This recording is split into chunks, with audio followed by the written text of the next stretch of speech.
కలియుగ ప్రత్యక్ష దైవం శ్రీనివాసుని యొక్క తల్లి వకుళామాత. ఈ అమ్మవారి ఆలయం ప్రపంచ ప్రసిద్ధ పుణ్యక్షేత్రం తిరుపతికి కూతవేటు దూరంలో ఉన్న పేరూరు బండపై ఉంది.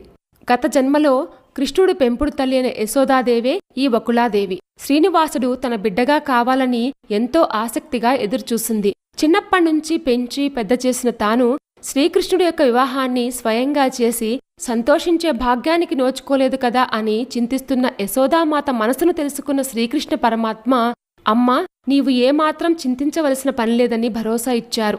నన్ను పెంచి పోషించినందుకు స్వయంగా నీవే నాకు వివాహాన్ని చేసి సంతోషించే భాగ్యాన్ని కలిగిస్తానంటూ అభయమిచ్చారు.